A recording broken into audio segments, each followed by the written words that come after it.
네, 오늘 이 말씀에 보면은 사람의 모양으로 나타나서 자기를 낮추시고 이제 자기를 낮추셨다. 그래서 예수 그리스도의 마음은 뭐냐? 자기를 낮추는 마음이다. 자기를 낮추는 마음, 낮아지는 마음. 이것이 바로 예수님의 마음이다. 우리가 그동안 예수님의 마음 어떤 것들을 했죠? 첫 번째는 자기를 비우는 마음, 두 번째는 동질의식, 다른 사람과 같아지는 마음, 그리고 세 번째는 더 낮아지는 마음. 이게 이제 예수님의 마음이라고 했습니다. 여러분, 세상 사람들은요, 낮아지는 것을 실패라고 생각하죠. 그 루저라고 생각하죠. 그래서 높아지려고 합니다. 예를 들면 육상 경기에서도 높이 뛰기는 있지만 낮게 뛰기는 없어요. 많이 떨어지면 죽는다고 생각하니까요. 물론 물로 떨어지는 다이빙은 있습니다만, 여러분, 우리는 높아지는 것이 성공이라고 하니까 되게 힘들어요. 인생의 성공이 너무 힘들어요. 근데 사실은 만약에 많이 낮게 뛰는 것이 성공이라고 한다면 어때요? 누구나 다 그냥 몸만 던지면 되잖아요. 쉬워요. 여러분, 근데 우리들은 떨어지면 죽는다고 생각을 하기 때문에 못하죠. 예수님은 오늘 본문에도 분명히 뭐라고 그러셨어요? 사람으로 모양으로 나타나신 이유가 자기를 낮추시고 죽기까지 복종하셨으니 그 십자가에 죽으심이라. 근데 결국 밑바닥까지 낮아지는 게 뭐냐? 십자가에 죽는 거죠.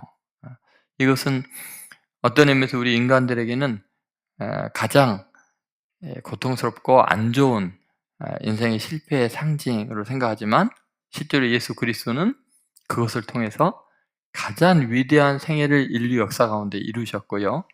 그리고 그렇게 낮아지시고 죽기까지 복종하시고 십자가에 죽으신 사건을 통해서 전 인류를 구원하였고, 여기 앉아있는 여러분과 저와 또 아직도 믿지 못하는 많은 사람들에게 실제적인 구원과 죄사함의 은혜, 그리고 하나님의 사랑을 드러내는 놀라운 일을 이루셨습니다. 그래서 오늘 우리는 이 낮아진다는 거, 그것이 얼마나 위대한 일이고 그것이 예수 그리스도의 어떤 가장 중요한 특징 중에 하나인데, 그 마음을 우리가 어떻게 하면 품을 수 있을까를 생각해 보려고 합니다. 자, 그렇다면 우리가 첫 번째 생각할 것은 낮아짐의 정의에 대해서 한번 생각해 보려고 그래요. 복종하는 것이 낮아지는 것입니다. 한번 따라해 보세요. 복종하는 것이 낮아지는 것입니다. 여러분, 우리가 자기를 낮춘다는 게 뭔가를 잘 생각해야 됩니다. 잘못하면 이게 착각을 하면 안 되는데요. 8절을 다시 한번 읽어보시죠. 자, 8절 말씀 같이 읽겠습니다.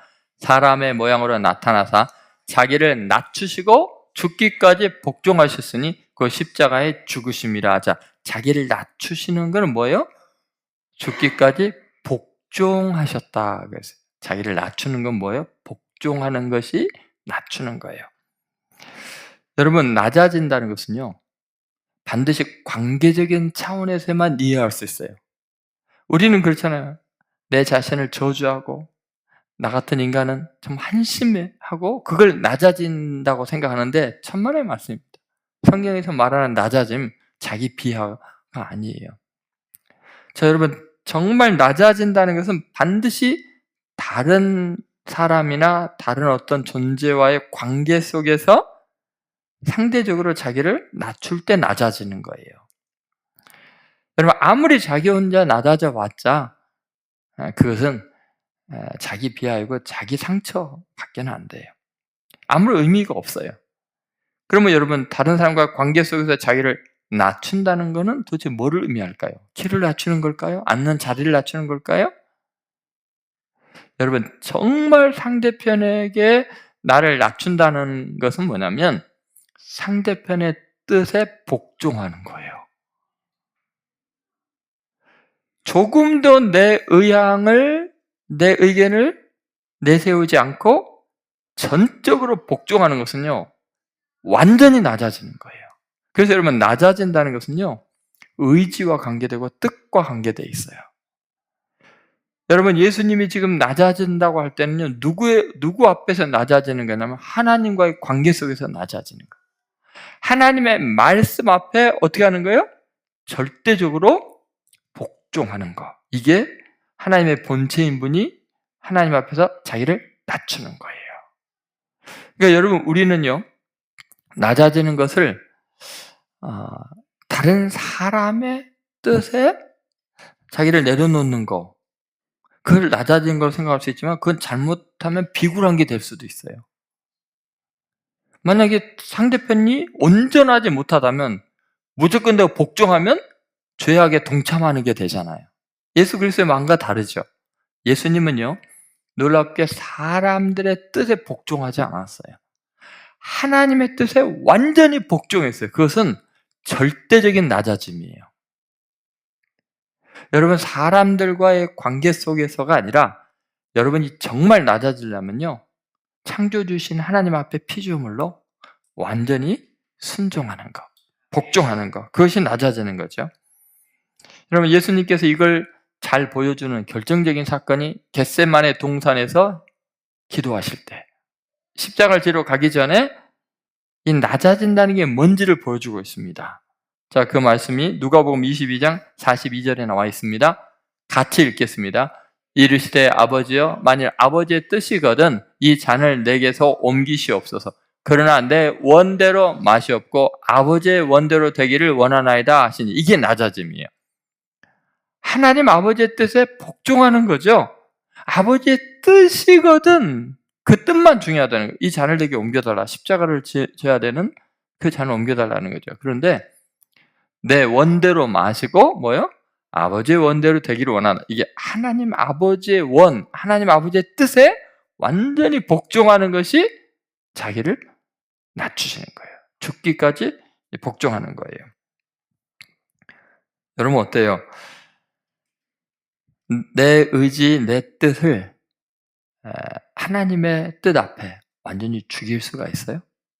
지워나갈 수 있어요? 그러면 진짜 낮아지는 사람이에요. 겸손한 사람이에요. 그래서 히브리서 기자는요, 예수님의 이 겟세마네 기도를 다음과 같이 온전함으로 연결합니다. 완전히 하나님의 뜻에 복종하고 순종하는 것을 온전함이라고, 정말 가장 위대한 모습이라고 해석을 하고 있죠.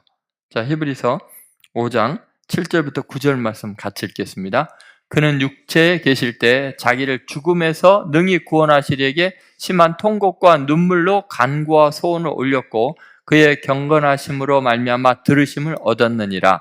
그가 아들이시면서도 받으신 고난으로 순종함을 배워서 온전하게 되셨은즉 자기에게 순종하는 모든 자에게 영원한 구원의 근원이 되시고. 참 놀랍죠. 예수님마저도요, 어때요? 심한 통곡과 눈물로 기도한 게 뭐예요? 내 뜻이 아니라 아버지의 뜻이 되기를 원합니다, 그걸 했잖아요. 완전히 복종하기를 원하는 기도를 했잖아요. 그래서 받으신 고난이 있어요. 그래서 하나님의 뜻에 순종하는 걸 배우고 그래서 온전하게 되셨다. 자, 여러분, 신기하게 순종함으로 온전하게 되었다라고 이야기합니다. 더구나 이제 온전하게 되셨으니까 그분이 순종하는 모든 다른 사람들에게 구원의 근원이 되신다, 이렇게까지 이야기하죠. 이건 좀 더 이따 이야기 나누도록 하겠습니다. 결국은요, 하나님께서 생각하시는 완전한 인간은 자기의 뜻을 깨끗하게 비우고 철저히 나아져서 하나님의 말씀에 순종하면 그 사람은 가장 위대한 존재가 되는 겁니다. 여러분, 이것은 되게 중요합니다. 절대로 여러분 옆에 있는 사람과 다른 사람들과 내가 누가 더 높냐 이런 키재기 그런 것이 아니고요, 철저하게 하나님께 온전하게 복종함으로 낮아져서 가장 온전한 사람들이 되시기를 주의 이름으로 소망합니다. 자, 두 번째는 낮아짐의 효과예요. 아니, 왜 예수님은 그렇게 낮아지셨을까? 죽기까지 복종하심으로 그렇게 낮아지신 이유가 뭘까? 왜냐하면 사실은요, 낮아지는 것이 가장 강력한 힘이 있기 때문에 그래요. 여러분, 낮아질 때 영향력이 있기 때문에 그래요. 여러분, 하나님께서 이처럼 우리에게 순종하라, 낮아져라고 하는 이유가 뭘까요? 여러분, 영적인 세계를 창조한 분도 하나님이에요. 물리적인 자연 법칙을 만드신 분도 하나님이세요. 근데 여러분, 하나님께서요, 우리가 보이지 않는 이 영적인 원리를 보이는 물리적인 세계 자연의 법칙을 통해서 우리가 보고 깨닫게 해놓으신 거예요. 여러분, 동일한 결과가 나오는 이유가 뭐냐면 동일한 분이 만들었기 때문에, 하나님이 영적인 세계도 만들고 물리적인 세계도 자연도 역사도 만드시기 때문에 그래요. 여러분 생각해 보십시오. 항상 높은 곳에 있다가 낮은 곳으로 가면은 에너지가 파생이 됩니다. 자, 고기압이 저기압을 쪽으로 가면 어떻게 돼요? 바람이 어마어마한 힘으로 작용을 하게 됩니다. 여러분, 물이 높은 곳에 있다, 낮은 곳으로 떨어지잖아요. 그럼 엄청난 에너지가 파생이 됩니다. 뭐 무슨 줄 알아? 파도 나온다지, 뭐 거기에 뭐 몸에 좋은 것들도 나온다고 하는데, 거기다 뭐 몇 가지 장치만 하면 굉장한 전기가 발생이 되고 에너지가 파생이 되죠. 여러분, 낮아짐 자체는 힘이 있습니다. 낮아질 때 영향력이 있습니다. 예수님께서도 이처럼 자기를 낮추심으로 놀라운 일들을 행하시게 되는데, 예수님이 하나님의 본체인데 온전히 복종해서 죽기까지 낮아지는 바람에 얼마나 엄청난 일이 온 우주 가운데 일어나는 줄 아세요? 그것은 구원의 근원이 발생하게 된 거예요. 구원하는 사건들이 일어나게 된 거죠. 아까 읽었던 히브리서 5장 8절 9절을 보시죠. 자, 같이 있습니다. 그가 아들이시면서도 받으신 고난으로 순종함을 배워서 온전하게 되셨은즉 자기에게 순종하는 모든 자에게 영원한 구원의 근원이 되시고, 자, 온전히 순종했다 그랬죠. 그게 바로 낮아진 거라 그랬잖아요. 순종했더니 어떻게 됐어요? 영원한 구원의 근원이 되었어요. 모든 자에게 구원의 샘물이 터져 나오게 한 거예요. 아무 자격이 없는 사람들, 더러운 죄인들도 예수님이 하나님의 뜻에 온전하게 순종해서 낮아진 그것을 통해서 구원의 은혜를 누리게 됐어요. 구원받을 자격이 없는 죄인들이 신기하게 이 혜택을 받게 돼요. 왜요? 어마어마한 구원의 능력이 나오기 때문에 그래요. 낮아진 것에서 나온 거예요. 여러분, 이게 얼마나 놀랍냐면, 인간이 의로운 행위로 율법을 순종함으로 얻을 수 있는 것보다 훨씬 더 강력한 구원의 능력이 예수님이 그냥 낮아지는 걸 통해서 자동으로 이루어져요. 그걸 놀랍게 히브리서 10장 1절에는 이렇게 이야기를 합니다. 1절 한번 읽어보겠습니다. 율법은 장차올 좋은 일의 그림자일 뿐이요 참 형상이 아니므로 해마다 늘 드리는 같은 제사로는 나오는 자들을 언제나 온전하게 할 수 없느니라. 여기 잘 보세요. 아무리 우리가 하나님께 온전한 제사를 드리고 하나님께 충성을 다하고 하나님이 하지 말란 거 안 하고 막 의를 쌓고 노력을 해도요, 어때요? 그렇게 하나님께 예배하러 나오는 자들을 율법으로는, 자기 행위로는 어때요? 언제나 온전하게 할 수 있어요, 없어요? 없어요. 여러분, 이걸 명심하셔야 돼요. 내 구원의 확신은 내가 얼마나 많은 일을 행했느냐, 얼마나 내가 철저하게 살았느냐, 이걸로 구원의 확신이 오지 않아요. 여러분, 언제나 온전하게 할 수 없느니라, 율법의 행위로는요. 그럼 어떻게 해야 우리가 온전해질까요? 우리같이 저주받은 인생이, 더러운 죄를 심판받은 인생이 어떻게 하면 온전한 사람이 되고 구원받을 수 있을까요? 놀랍게 히브리서 10장 7절에 이렇게 이야기를 합니다. 같이 읽겠습니다. 이에 내가 말하기를 하나님이여 보시옵소서, 두루마리 책에 나를 가리켜 기록된 것과 같이 하나님의 뜻을 행하러 왔나이다 하셨느니라. 예수님이 지금 하나님의 뜻, 아까 말했잖아요. 복종해서 낮아지는 거예요. 십자가에 죽는 거예요. 하나님의 뜻을 행하러 왔나이다. 그게 뭐냐면 복종해서 낮아지니까 얼마나 놀라운 일이냐면 히브리서 10장 14절에 이렇게 이야기합니다. 히브리서에 계속 반복되는 이야기예요. 같이 읽겠습니다. 그가 거룩하게 된 자들을 한 번의 제사로 영원히 온전하게 하셨느냐. 이 한 번의 제사가 뭐예요? 하나님의 말씀에 복종해서 죽기까지 복종해서 십자가에 죽는 거예요. 제물로 내어준 거예요. 그 자기를 낮추는 하나님의 뜻에 복종하는 그걸 통해서 영원히 온전하게 하셨다. 많은 사람들을 거룩하게 만들고 영원히 온전하게 했다는 거예요. 그러니까 여러분 잘 보세요. 이게 성경에서 말하는 원리가 뭐냐면요.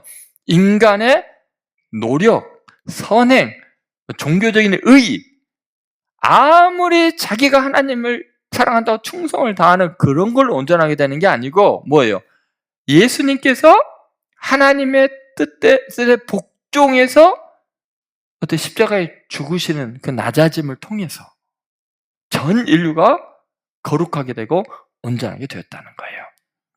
그러니까 여러분 구원의 확신은 율법의 행위로 이루어지는 게 아니라 예수님이 우리를 위해서 낮아진 그것을 통해서 이루어지는 거죠.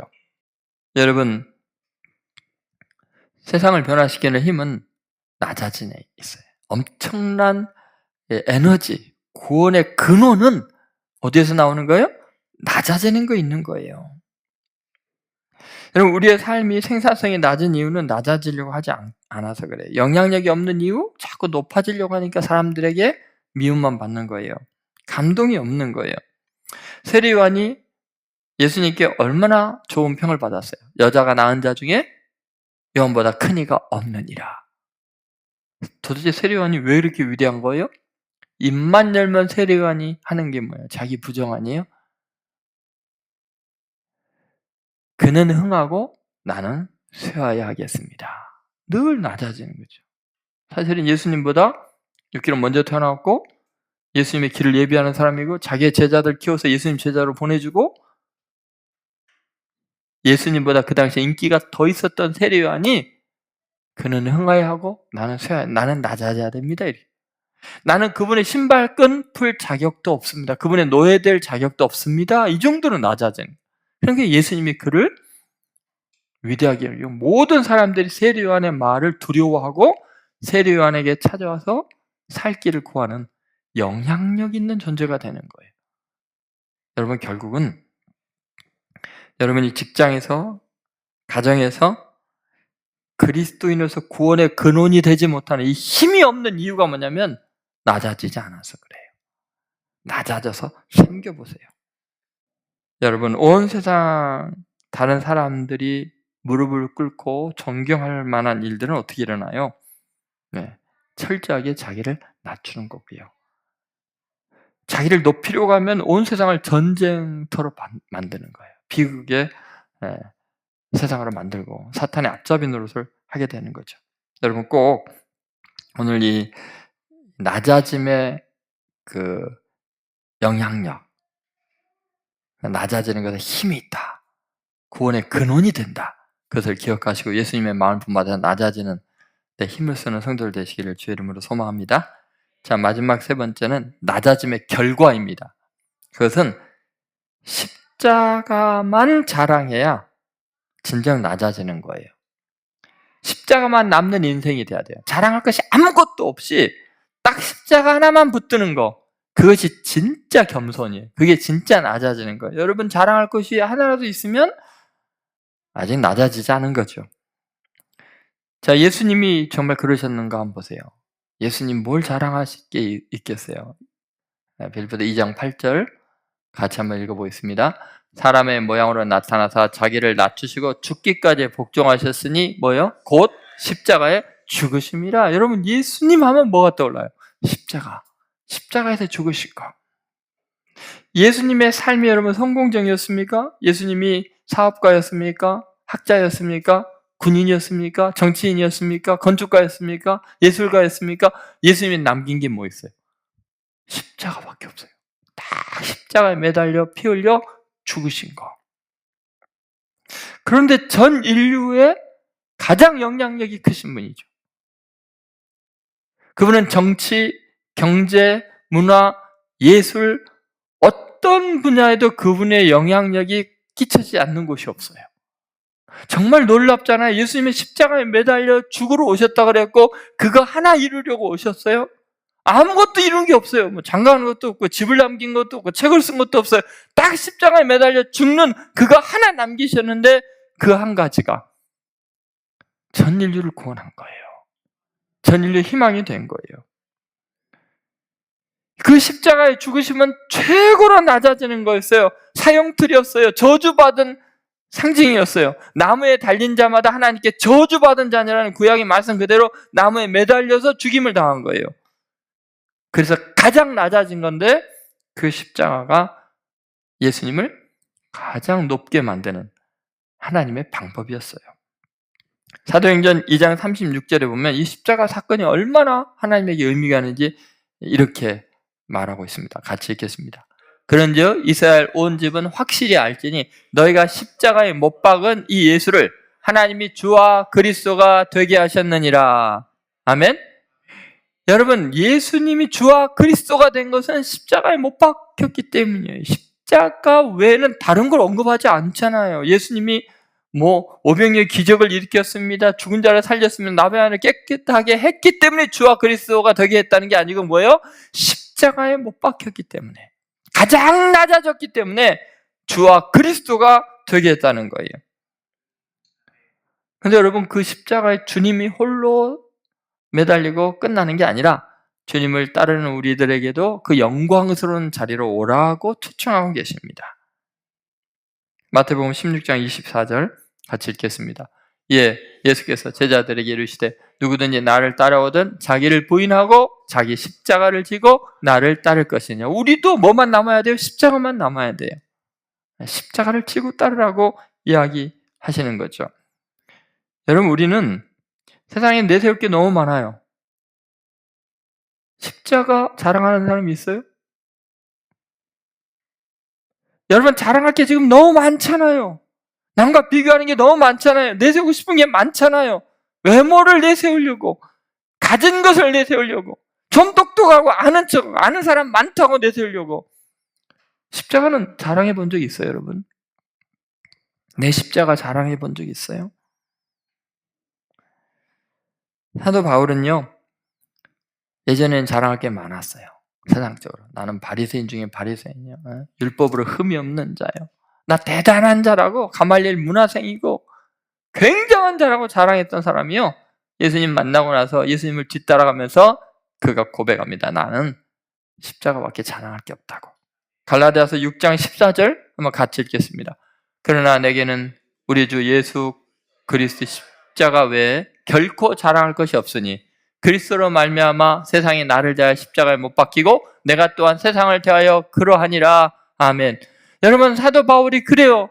나는 스데반 같은 사람 돌로 쳐 죽이고 희망이 없는 교만한 죄인이었는데, 자랑할 것이 너무나 많아서 다른 사람 돌로 쳐 죽일 정도로 교만한 사람이었는데 이제 깨닫게 된 거예요.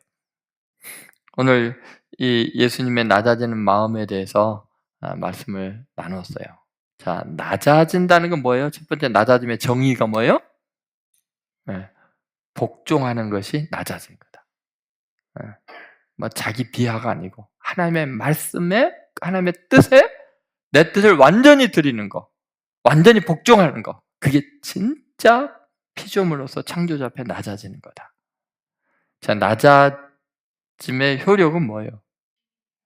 그 힘이에요. 낮아질 때 엄청난 구원의 근원이 생기고 세상을 변화시켜 사람을 거듭나게 하고 원수진 것을 화목케 하는 역사가 낮아짐에 있는 거. 예수님이 낮아졌기 때문에 전 인류가 구원을 받고 단번에 영혼이 온전히 거룩하게 된 거예요.